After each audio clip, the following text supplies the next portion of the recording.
FPOS Group would like to show you how easy it is to perform voids and discounts inside of Future POS. Always remember that a void should be performed if a product has not been made and rung in, and a comp should be performed if a product has been made and rung in. Since Future POS is completely customizable, voids and discounts can be assigned so that various employees have access to this. For this example, only managers will have access to these functions.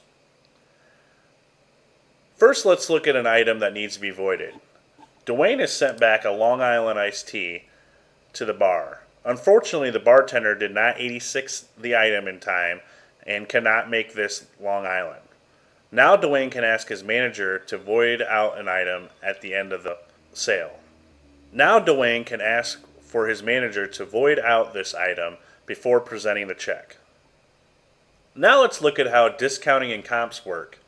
Dwayne's customers' bad luck did not stop with not having Long Island iced teas, and their steak was overcooked. Again, a manager can comp this steak since they are having a bad experience. Before Dwayne presents the customer with their bill, he will ask the manager to perform these tasks.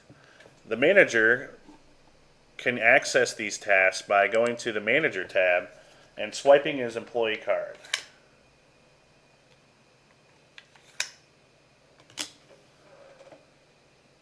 He will now want to void off the Long Island iced tea.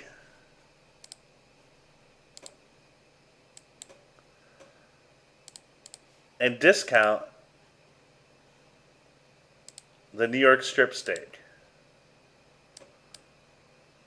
This is an easy process, having saved time and aggravation from management side. Remember, with Future POS, these items are tracked in reports that can be sent to you automatically through email.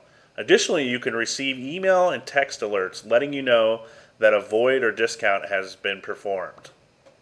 Make sure to like this video and subscribe to our channel to find out ways that FPOS Group saves you time and puts money back in your pocket.